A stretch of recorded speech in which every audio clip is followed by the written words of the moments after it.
Shalom, selamat pagi. Mari saya mengajak setiap saudara dimanapun berada datang di hadapan Tuhan, menaikkan pujian, syukur, dan sembah untuk meninggikan Tuhan. Terima kasih Tuhan, buat kasih setia dan rahmat-Mu yang tak habis-habisnya dalam hidup kami. Dan ini kerinduan kami, untuk kami tetap percaya kepada Tuhan sampai selamanya. Saat ku tak melihat jalan-Mu, saat ku tak mengerti rencana-Mu, namun tetap ku pegang janji-Mu.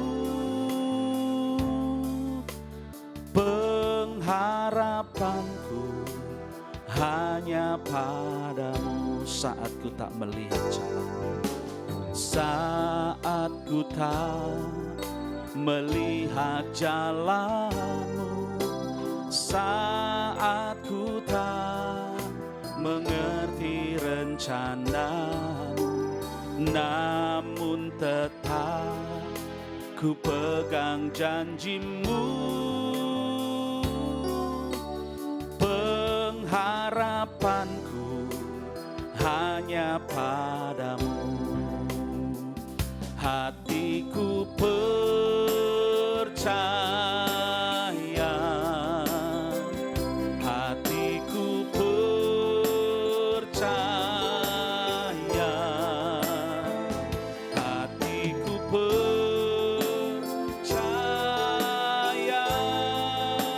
selalu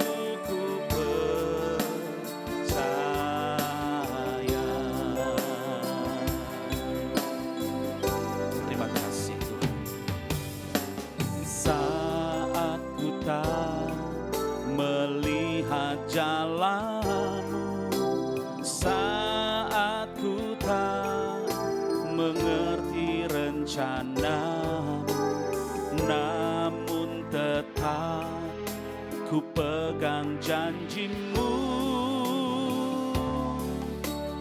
Pengharapanku hanya padamu. Katakan bersama-sama, hatiku percaya,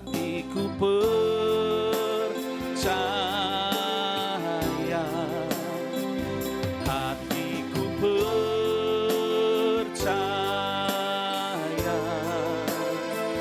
hatiku percaya, selalu ku percaya, hatiku percaya,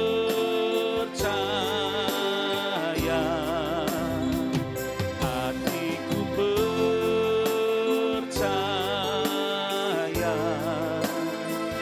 hatiku percaya, selalu ku percaya, hatiku percaya,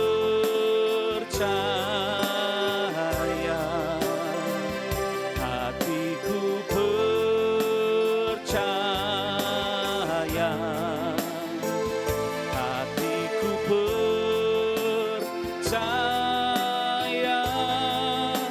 selalu ku percaya, selalu ku percaya, selalu ku percaya.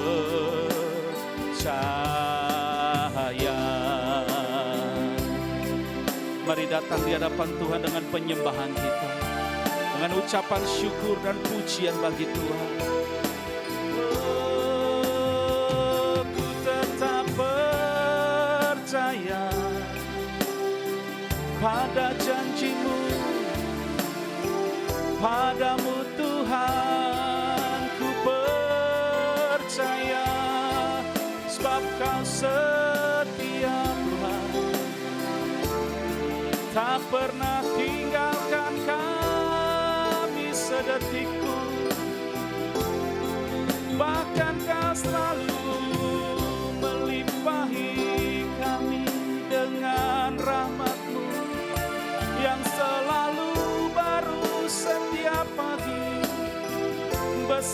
setiamu Tuhan.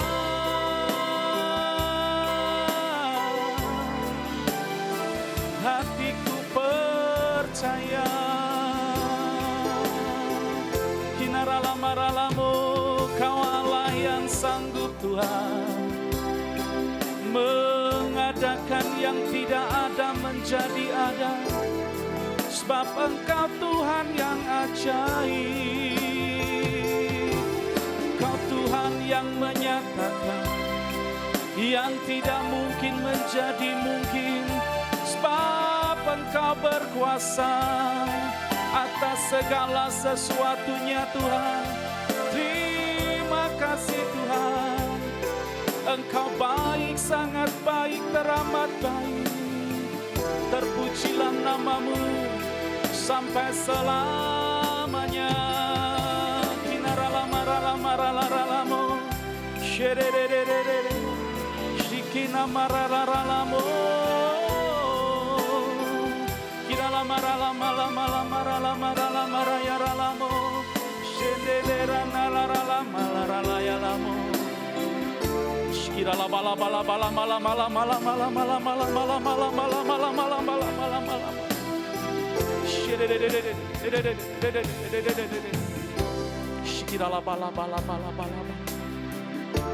Hati kami tetap percaya kepada Tuhan. Walau apapun yang terjadi dalam kehidupan kami, satu perkara kami punya Allah yang luar biasa. Kau Tuhan yang besar, Kau yang menyatakan kehendak-Mu atas setiap kami. Terima kasih buat pagi ini Tuhan. Kami sudah meninggikan nama Tuhan, dan kami boleh menikmati akan hadirat-Mu. Saatnya kami buka hati kami buat firman-Mu bekerja dalam hidup kami. Kau mengurapi setiap kami, juga hamba-Mu yang akan menyampaikan firman Tuhan. Kuat kuasa datang daripada Tuhan memenuhi hamba-Mu. Terima kasih Bapa, dalam nama Tuhan Yesus kami berdoa, kami mengucap syukur. Haleluya. Amin. Shalom Bapak Ibu yang dikasihi Tuhan. Pagi hari ini saya mengajak Bapak Ibu untuk berdiam diri sejenak, merenungkan siapakah pemegang kendali di dalam kehidupan rumah tangga kita. Hari-hari ini saat pandemi melanda negeri kita, banyak keluarga yang merasa digoncangkan, baik dari segi kesehatan, karena mereka harus terpapar karena sakit, ataupun dari segi ekonomi, di mana mereka mengalami kerugian, omset menurun, dan sebagainya. Bahkan ada yang sampai kehilangan pekerjaan karena mereka mengalami PHK di dalam kehidupan ini. Dan tidak jarang permasalahan ini menjadi semakin luas dan akhirnya berdampak pada hubungan suami dan istri. Suami dan istri yang pada awalnya mereka baik-baik saja, karena tekanan masalah yang bertubi-tubi, akhirnya mereka mengalami kemerosotan di dalam hubungan suami istri. Mereka mulai kehilangan kepercayaan antara yang satu dengan yang lain. Nah, pertanyaannya, mengapa hal itu bisa terjadi dan bagaimana kita harus mengatasinya? Yang pertama, hal itu bisa terjadi karena kita terlalu fokus pada masalah. Di dalam 2 Korintus 4 ayat 8 dikatakan, sebab kami tidak memperhatikan yang kelihatan, melainkan yang tak kelihatan, karena yang kelihatan adalah sementara, sedangkan yang tak kelihatan adalah kekal. Manusia sulit berjalan di dalam iman, karena manusia lebih cenderung melihat atau fokus pada hal-hal yang kelihatan. Oleh karena itu Rasul Paulus menasihatkan kepada kita untuk kita jangan fokus pada apa yang kelihatan melebihi fokus kita kepada Tuhan. Rasul Paulus meminta kepada kita untuk fokus kepada yang tidak kelihatan, yaitu kepada Tuhan. Sekalipun Tuhan tidak kelihatan, tetapi ketika kita fokus kepada Tuhan, maka kita akan memperoleh berkat anugerahnya. Kita akan mendapatkan satu kekuatan, bahkan solusi di dalam menghadapi setiap permasalahan kita. Tetapi sayang saudara, banyak orang lebih fokus pada apa yang kelihatan. Mereka lebih fokus pada sakit penyakit. Mereka lebih fokus pada goncangan ekonomi. Tetapi mereka lupa fokus kepada Tuhan. Oleh karena itu Bapak Ibu Saudara, miliki prinsip di dalam 2 Korintus 4 ayat 17. Sebab penderitaan ringan yang sekarang ini mengerjakan bagi kami kemuliaan kekal yang melebihi segala-galanya, jauh lebih besar daripada penderitaan kami.